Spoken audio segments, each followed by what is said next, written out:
Dando continuidade ao nosso treinamento, hoje nós vamos falar mais sobre comandos no Shell Linux. Os comandos no Shell não é simplesmente digitá-los, eles precisam ser válidos e estar nos diretórios da variável path, ou com a localização exata. Aquilo que a gente comentou em aulas passadas, a gente vai ver com mais clareza nessa aula, em relação à variável path, sobre a localização a localização exata dos comandos. Tá? Os comandos podem ter opções precedidos do símbolo traço ou traço traço e argumentos. Então, quando você digita apenas o comando, a gente vai ver que um comando ele tem vários argumentos ou várias opções daquele comando. Ok? Bom, aqui nós temos alguns comandos e a gente vai falar de cada um, e à medida que nós vamos falando, também nós vamos já fazendo o teste no Shell, beleza? Então vamos ao primeiro comando, que é o comando ls. Então vamos chamar o Shell.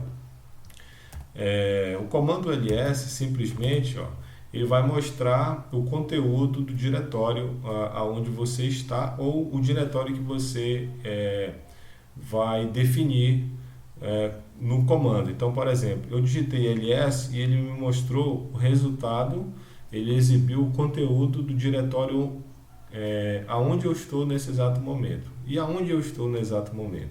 Nesse exato momento. Se a gente digitar o pwd, ele vai me dizer que eu estou no diretório /root, ok? Se eu entrar no diretório boot, por exemplo, observe que ele já fica ali exatamente onde fica guardado a variável ps1, que ele vai armazenar essas informações do shell. Então ele já mostra ali exatamente que eu estou no /root. Mas se eu digitar o pwd, ele exatamente vai me dar como resultado o /root, ok? Então, voltando lá para o home, Ctrl L para limpar a tela, observem que o tio ele representa o home, né? Então, por isso que se eu digitar o pwd, eu estou no home do usuário root, ok? Então, o que tem nesse comando ls, o que tem dentro desse diretório? Esse conteúdo, ok?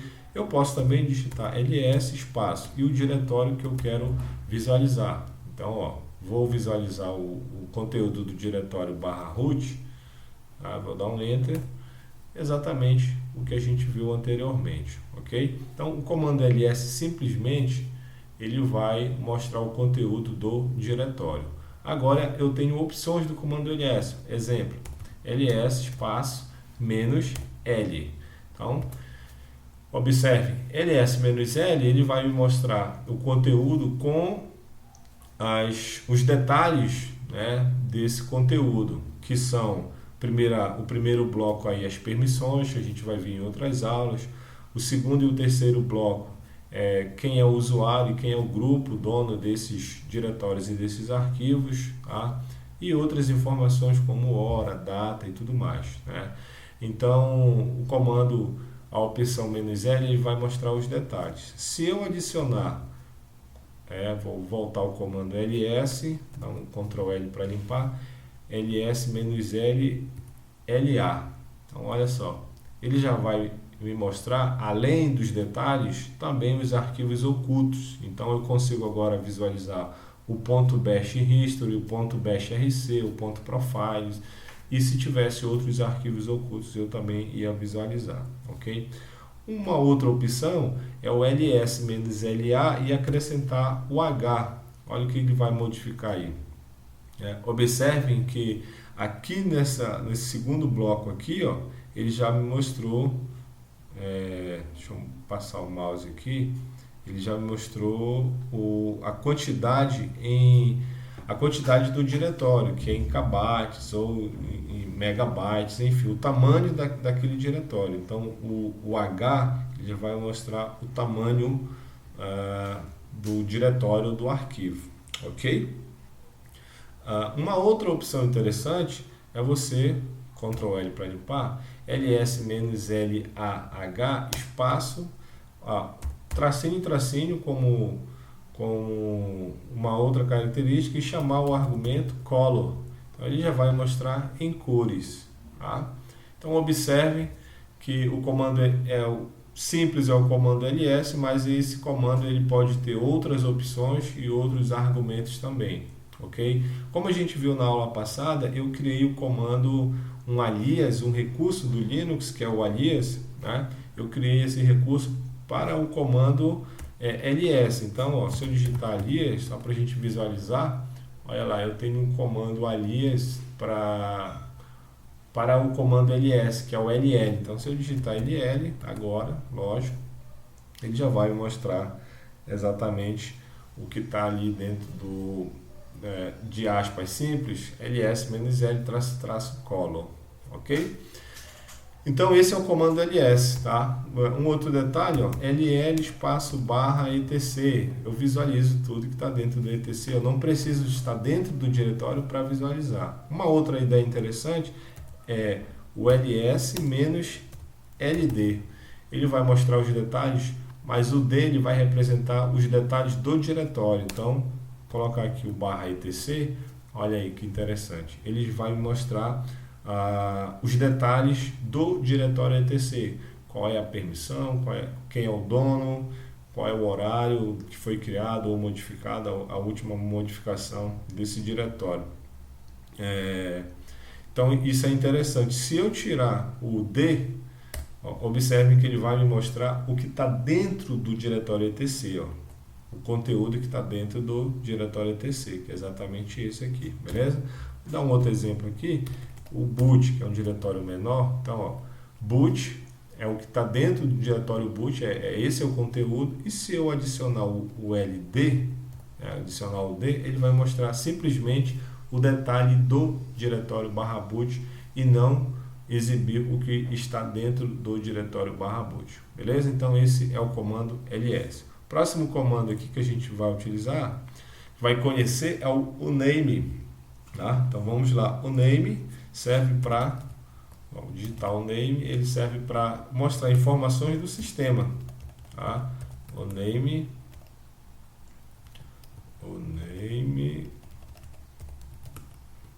tá? E aí ele vai mostrar aí o nome Linux, mas aí, como a gente conhece, eu tenho algumas opções, tá? A opção mais utilizada é a opção "-a", que ele vai mostrar um contexto geral, né? Todas as informações, qual é o nome do sistema, qual é o nome da distribuição, qual é a versão do kernel 3.16.04, né? E vai dar outras informações aí da data desse sistema, arquitetura x86 ou 64, enfim, ele vai dar outras informações. Se eu quiser saber apenas a versão do kernel, posso utilizar a opção "-r". Olha lá, o kernel é o 3.16.0-4 AMD64. Esse é o kernel que eu estou utilizando nesse sistema, beleza? Então o name ele dá essas informações aí pra gente. Então vamos imaginar que na prova da certificação caia lá uma questão para visualizar a versão do kernel, quais as opções. Aí se ele vai dar várias opções aí, a opção seria o name "-r" ou o name "-a", eu também consigo visualizar, beleza? Voltando no slide, o próximo comando é o free, tá? O free é um comando para visualizar a quantidade de memória RAM e o consumo e os detalhes de consumo dessa memória, da memória RAM do meu sistema. Então, free, se a gente digitar, simplesmente ele vai mostrar o total, quanto que está usado, quanto que tem livre, quanto que tem compartilhado dessa memória, quanto que tem cache lá, e a memória swap também. Então a opção interessante é a opção "-m", tá? Que ele vai mostrar em megabytes. Observem que se eu digitar simplesmente free, ele vai exibir o resultado em kilobyte. Então realmente por isso que tem esse número aí com uma expressão muito grande, né? Você pode até pensar que tem tudo isso de memória, mas na verdade é em kilobytes, tá? Então, quando eu coloco a opção "-m", ele mostra que eu tenho 1 GB de memória, 1000 megas, né? Ele colocou ali 1000 megas. Está sendo utilizado 141 megas e está sendo livre 859 megas, ok? Eu posso também colocar a opção G, de gigabyte, tá? Observe que a opção G ele vai mostrar 0, por quê? Porque na realidade eu não tenho nenhum giga disponível, eu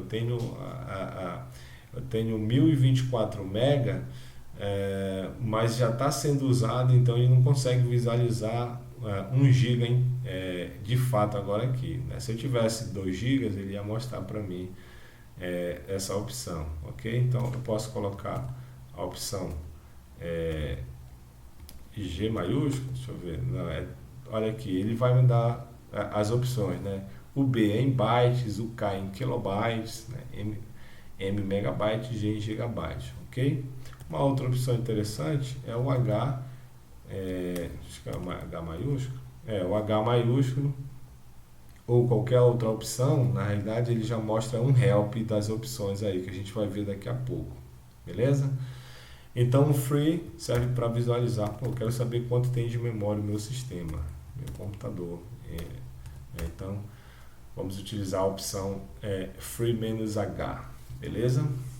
Próximo comando é o comando do. Então observe, o name eu já sei qual é a versão do kernel, o free eu já sei a quantidade de memória, e o do-h é o espaço utilizado, é o disco em uso. Quanto que eu estou utilizando para um determinado diretório, para um determinado disco. Então vamos lá, du espaço também é a opção "-h".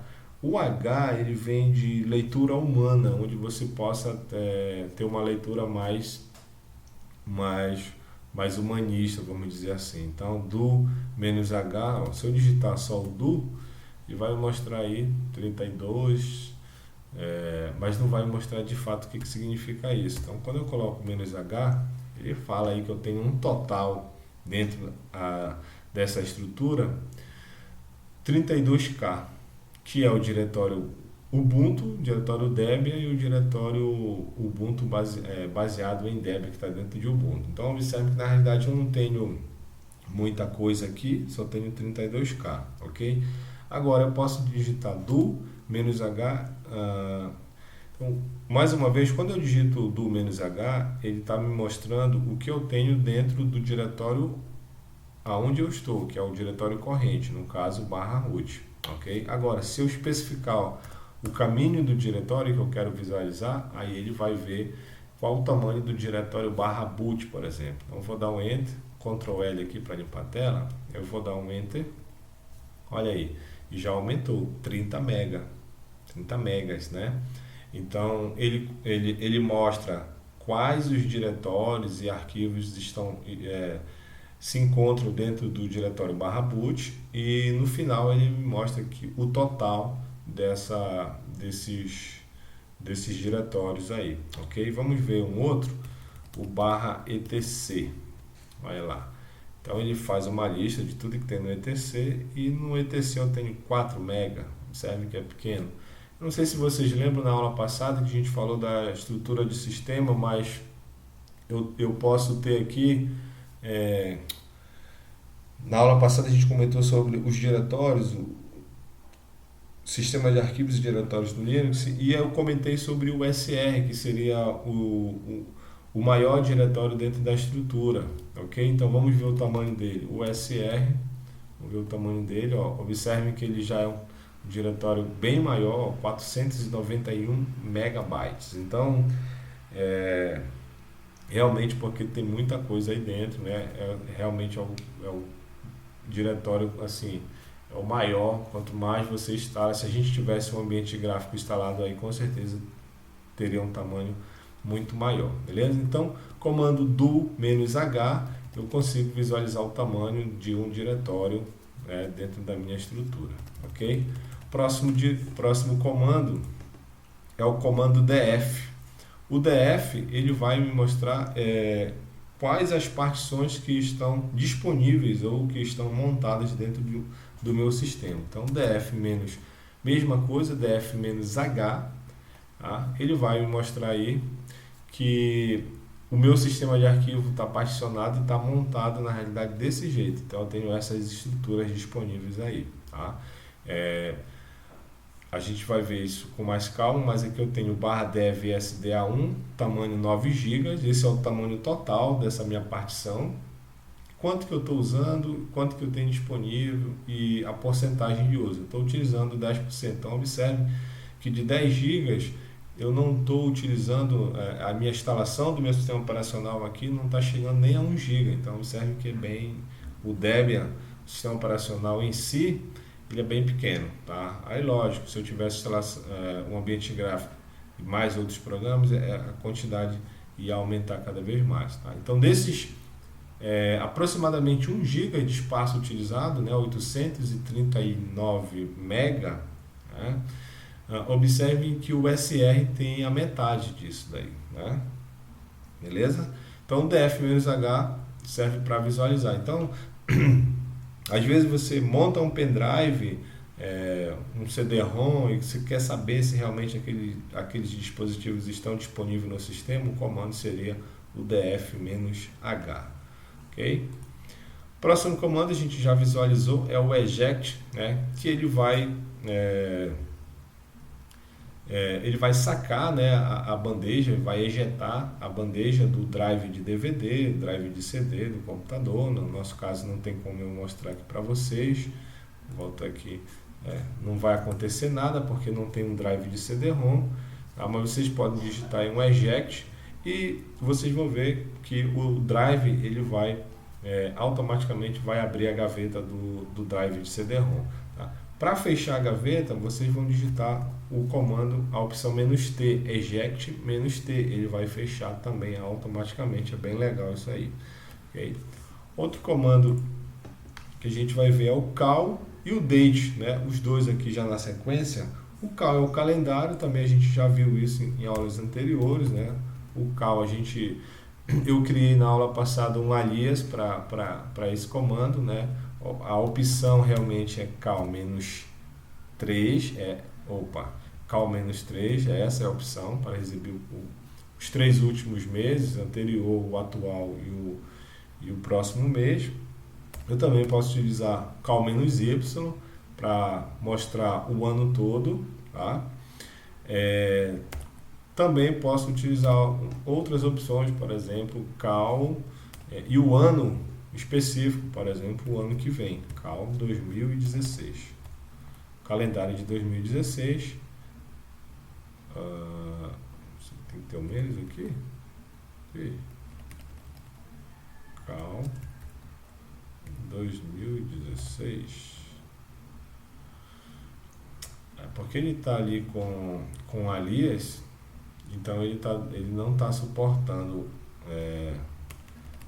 essa nomenclatura aqui. Então deixa eu ver, cal 1990, por causa do alias. Eu vou digitar aqui um alias, cal.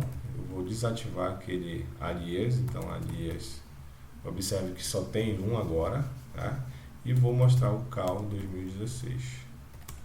Vamos ver lá, agora sim. Então observem que vou colocar aqui, a gente já vai ver esse comandinho aqui, more, para ele fazer uma pausa. Então eu quero ver janeiro de 2016, olha lá, janeiro, fevereiro, já o calendário de 2016, ok? Dá um Q para sair.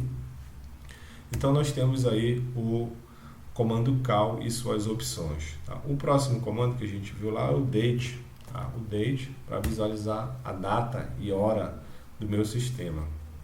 Então a data ele vai começar pelo mês, o mês de novembro, o dia, que é o caso dia 25, o horário, a hora, o minuto e o ano, ok? Então vamos imaginar que eu queira mudar essa hora aí. Então vai ser igual está no slide, vai ser data, o mês, o dia, a hora,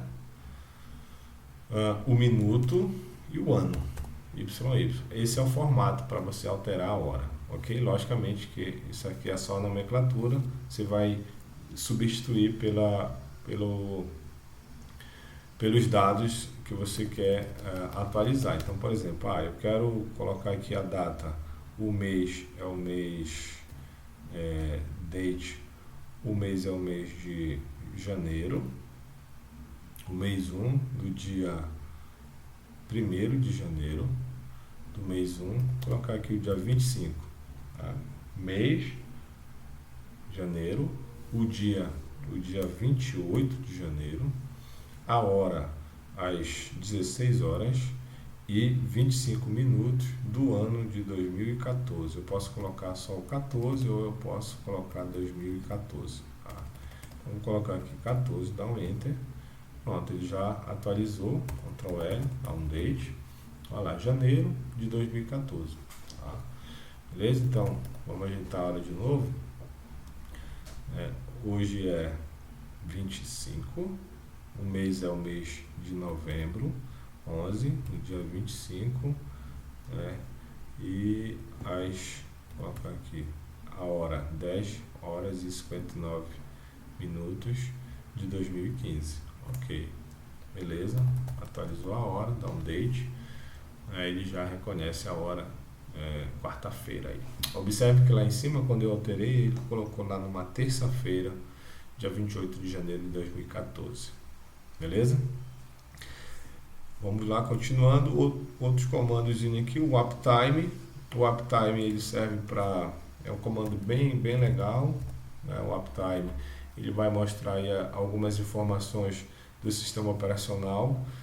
Esse sistema operacional ele está ele está ligado em 1 hora e 22 minutos. Ele tem um único usuário logado, que é o usuário que eu estou utilizando nesse momento, e o load average, essa é uma informação bem interessante, que é a carga do sistema, tá? Então ele tem aí 3 informações, 0,00, 0,01 e 0,03, tá? Isso aí mostra a carga do sistema, como o sistema tem suportado os seus processos nos primeiros 5, 10 e 15 minutos, ok? Se essa carga tiver muito alta, porque o sistema realmente está tendo muito requisição no sistema, e isso aí não é muito bom. Então, geralmente você dá um uptime para ver como é que está o teu sistema, como é que ele está de tarefas e tudo mais, ok? Então, isso é interessante. Um outro dado interessante é o app ali, né? Quanto tempo está ligado esse sistema? Está ligado a 24 horas, 48, 3 dias, 4 dias, 1 mês. Ele vai mostrar exatamente quanto tempo esse sistema está up sem reiniciar, beleza? Então, isso é muito importante para auditoria também. Outro comando é o whereas, né? O whereas é onde está, né? Traduzindo aí para o português, então eu quero saber aonde está um determinado comando. Whereas, olha lá, whereas,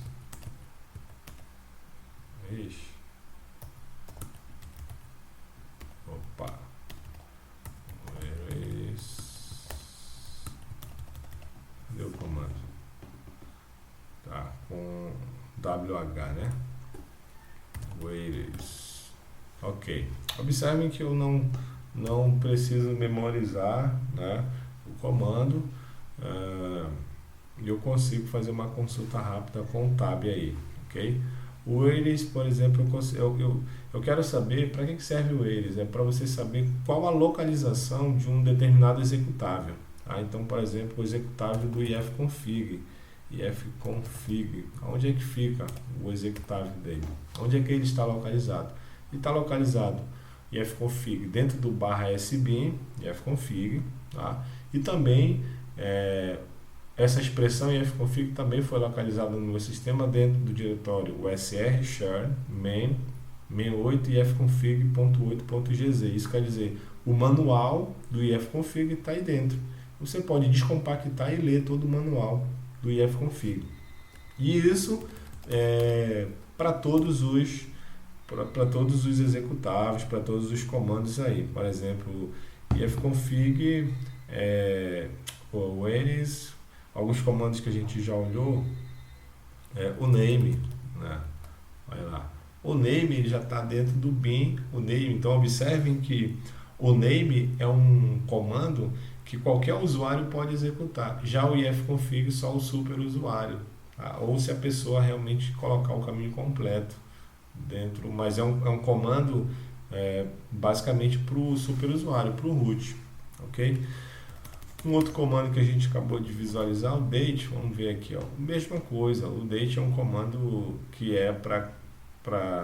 são comandos essenciais de usuários comuns e também tem um manual. Então observe que para cada comando, para cada executável tem um manual especificando quais são os detalhes, quais são as opções, enfim, eu tenho um manual completo desses comandos aí, beleza?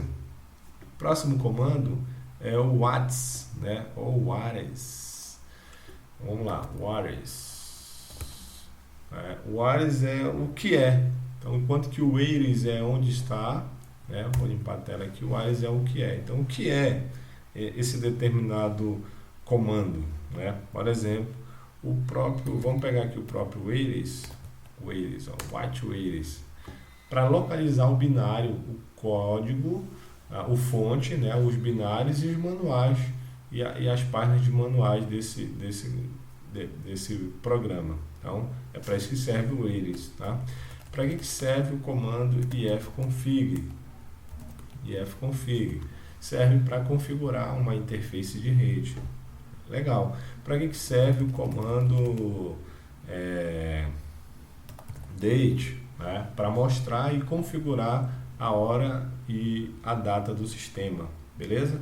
Então, às vezes, aquele recurso do tab que a gente visualizou, por exemplo, LT tab 2 vezes, ele vai mostrar as opções dos comandos que começam com a letra T. Então, observem que se eu utilizar aqui o whatis,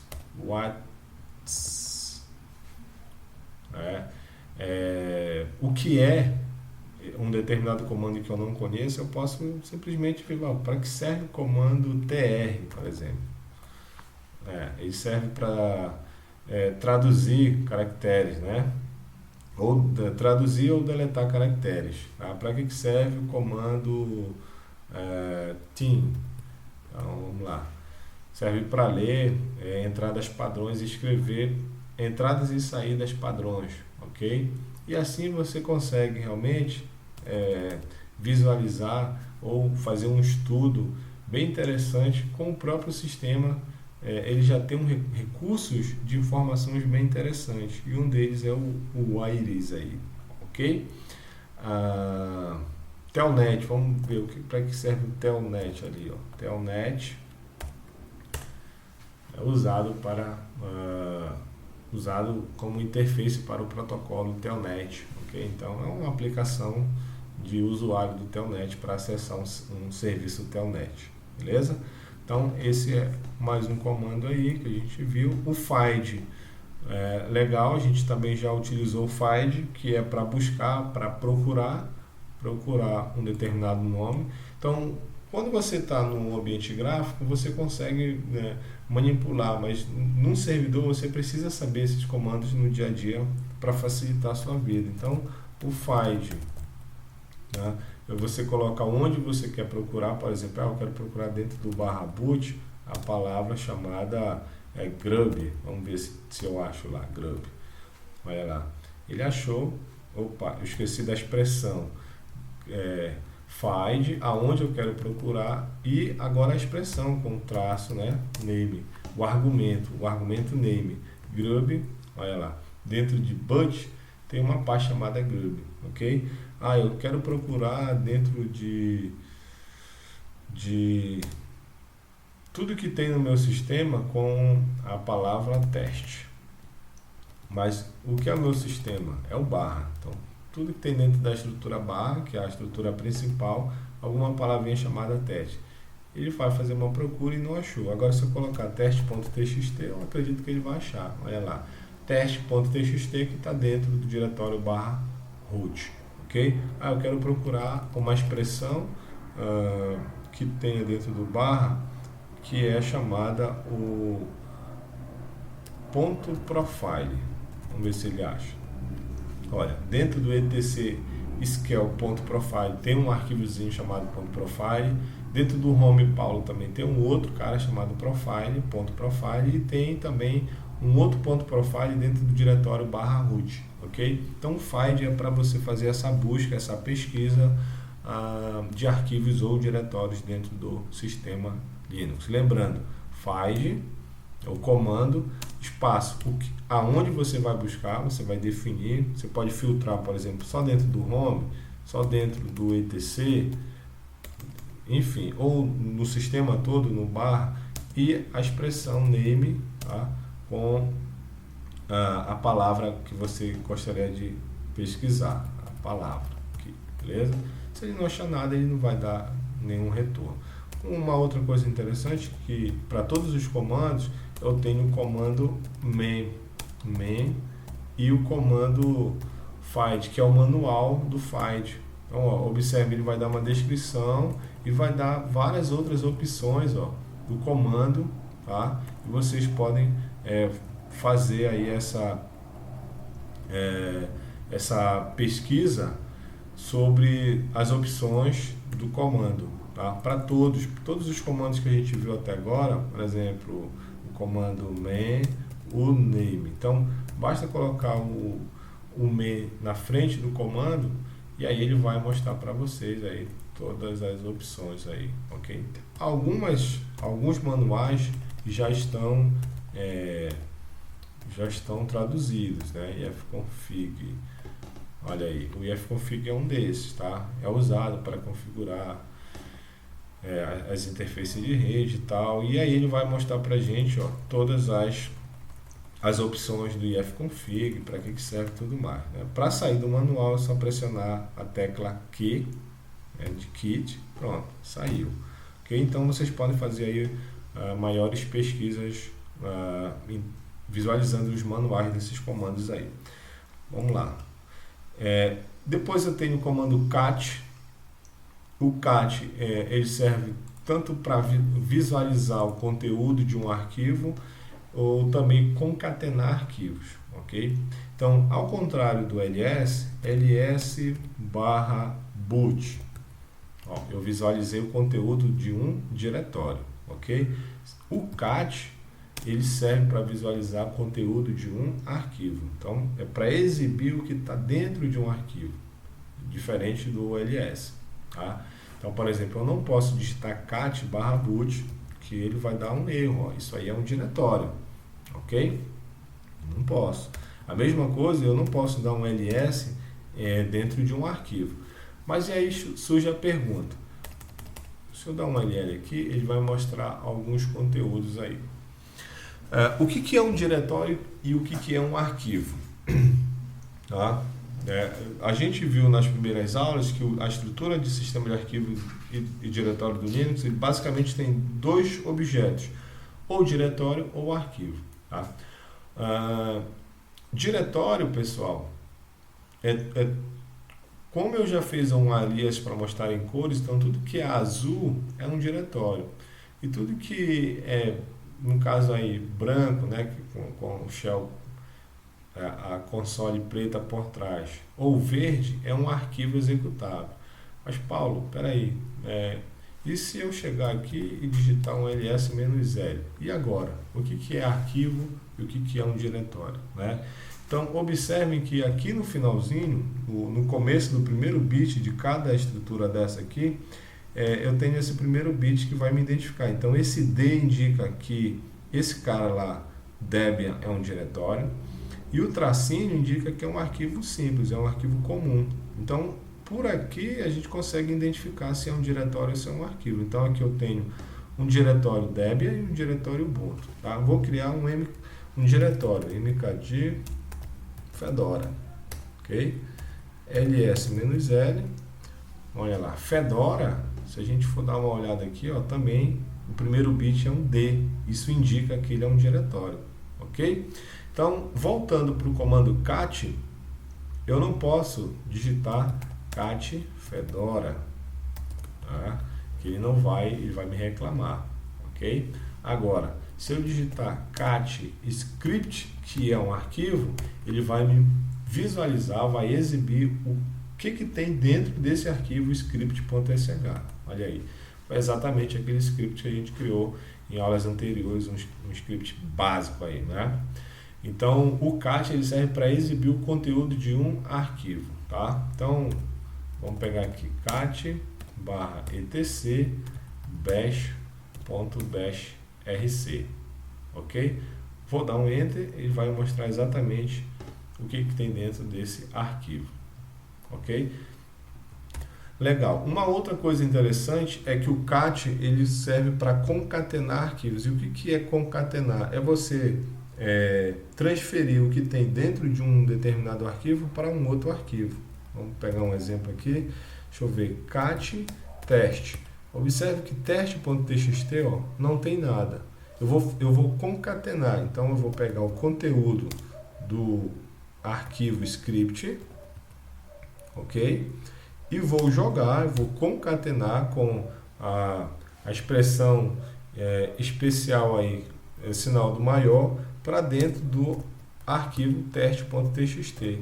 Então, ó, todo o conteúdo de script.sh agora vai ficar dentro de teste.txt, lembrando que ele não vai apagar o que tem aqui dentro, ele só vai fazer uma cópia, na realidade, vai transferir. Então, dá um enter, ok? E aí eu vou digitar cat teste.txt, legal, tá todo lá o conteúdo, beleza? Uma outra coisa interessante é que eu posso adicionar. Como é que eu faço para adicionar? Então eu vou pegar o conteúdo de um arquivo que foi o bash que a gente viu agora há pouco, bash.bashrc, ou melhor, cat.history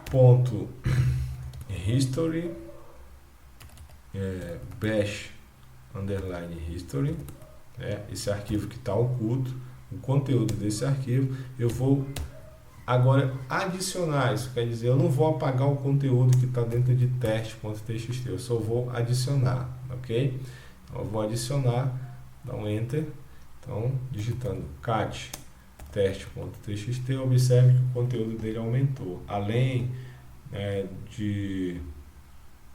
dos primeiros arquivos lá, ele também tem todo o conteúdo do history. Vou colocar o more para dar um pause, ó.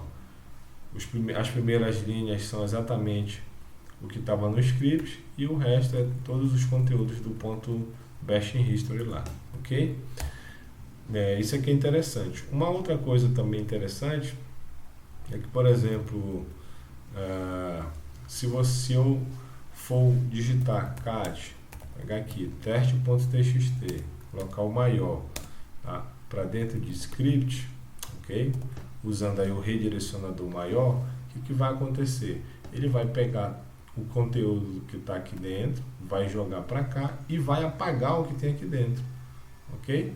Então observe que eu dei um enter, vou dar um cat script, ó, agora ele já apagou e acrescentou o que estava dentro do arquivo teste, beleza? Então o cat ele é muito utilizado para visualizar arquivos e também para concatenar esses arquivos.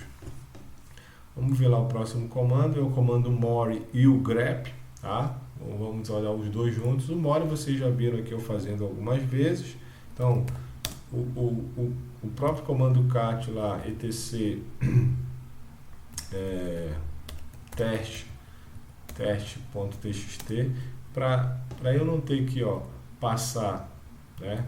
Para eu não ter que passar quando o arquivo é muito grande, eu coloco uma pausa, um more, utilizando o recurso do pipe para ele fazer uma pausa de página em página dentro dessa minha exibição. Olha lá. E aí ele vai dar um mais, um more, né? Eu posso dar enter, ok? Ou eu posso pressionar espaço para ele ir exibindo de página em página até finalizar o arquivo, ok? ou eu posso pressionar a letra Q quando eu quiser sair e pronto, eu saí dessa exibição. Legal? Eu também posso digitar direto o MORE e o nome do arquivo, é a mesma coisa, tá? Ó, mesma coisa, tranquilamente, tá? Então fica a critério de vocês, ou utilizando um cat ou utilizando direto o MORE, beleza? O outro comando é o grep. O grep ele serve para fazer um filtro dentro de uma consulta de um arquivo. Então, por exemplo, cat/etc pswd.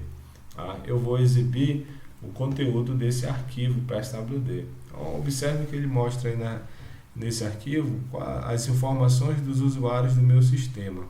Ah, mas eu quero, tá muito suja a tela, eu quero fazer um filtro específico dentro do pswd. Então eu vou dar um pipe e um grep e vou colocar a expressão. Eu quero exibir tudo que tem relacionado a Paulo. Beleza, o que tem relacionado a Paulo é só essa linha aí. Beleza? Ah, eu quero fazer um grep, eu quero fazer um filtro do usuário root. Legal, tá aí a expressão do usuário, a linha referente ao usuário root, ok? Eu posso também colocar aqui a expressão de cores, aí ele já mostra aí tudo que está relacionado a essa minha consulta. Então o grep serve para fazer esse filtro, é bastante interessante. Você pode utilizar o grep em vários comandos, tá? Para várias tarefas. Um exemplo aqui é o df-h que a gente viu anteriormente. Então, eu quero exibir somente o dispositivo o dev SDA. Então, dá um grep barra, posso colocar SDA1. Vamos ver o que ele aparece. Olha aí, apareceu só essa informação. Vamos ver aqui. Ele aparece só a informação do SDA1, que é exatamente essa informação aqui. Também posso colocar as cores, para ficar mais interessante a visualização aí, ó. Então, o meu SDA1 tem 9 GB, o espaço utilizado, o espaço livre e qual é a porcentagem que está sendo utilizada aí, 10%. Beleza? Vamos ver aqui outro comando, é o comando logout, a gente já viu, para sair do sistema, né? O history também a gente já comentou em outras aulas, né? Para você ver o histórico do seu sistema. Então você pode simplesmente, para que serve o history? Para fazer auditoria, tá? Então, diferente do outro exemplo que eu dei, agora eu já tenho aí 333 comandos, então isso só vai aumentando, né? A quantidade de comandos, isso vai ficar armazenando no histórico. Como eu comentei para vocês, agora ele está na memória RAM, depois ele faz a cópia. Quando eu desligo o sistema, ele copia isso para dentro do comando .bash history, _history, tá? Ele copia aqui para dentro, ok? Legal, então o history serve para isso.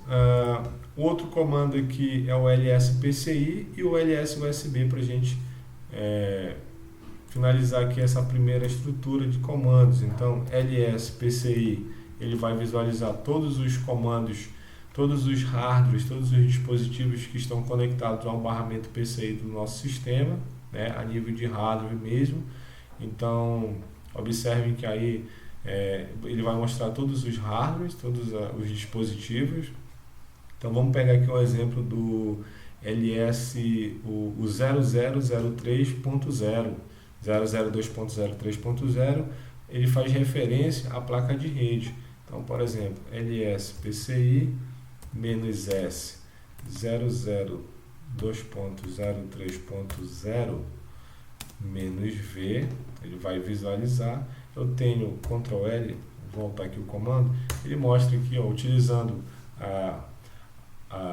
os argumentos -s e -v. O -s é o source, é a origem, e o -v é o verbose, né, o verbose para visualizar. Então ele mostra aqui as informações desse desse meu dispositivo PSI e o kernel e o drive que eu estou utilizando, que é o drive 0.1000 aí, tá? Esse é o drive em uso para esse dispositivo. Então, isso é bastante interessante para você descobrir, por exemplo, se uma placa está reconhecendo no sistema e se aquela placa realmente está instalada o drive no Linux, ok? O LS USB é a mesma coisa, só que para dispositivos USB. Observe que eu tenho poucos aí, tá? Eu poderia fazer a mesma utilizando lá o "-s", "-v" da mesma forma, beleza? Então, pessoal, esses são os comandos bem úteis aí no dia a dia, tá? É uma questão de prática e você vai praticando e vai crescendo aí o nível de conhecimento a cada dia que você vai praticando esses comandos aí e você vai se acostumando com o ambiente shell. Continuando aqui, só algumas características do comando. Então, os comandos eles são independentes dos resultados de cada um, no sentido que eu tenho o ponto e vírgula. Então, o ponto e vírgula, os comandos são executados independente do resultado de cada um. Isso daí é muito utilizado em scripts, tá? Às vezes você pega um script e não sabe para que servem todos aqueles sinais, mas são exatamente isso daí.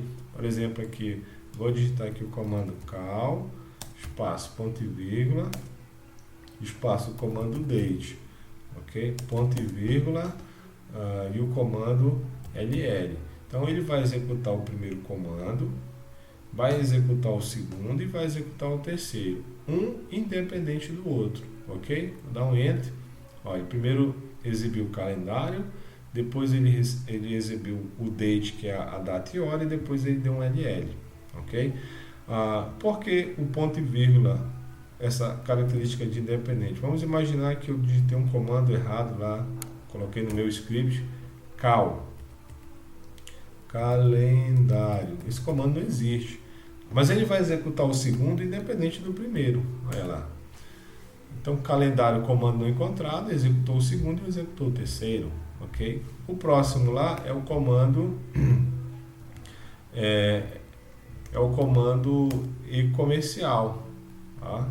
O e-comercial duas vezes e o e-comercial. Então, nessa estrutura aqui, o que acontece? Vou limpar a tela e mostrar aqui para vocês. Ele exibiu o cal, ele exibiu a data e exibiu o ls.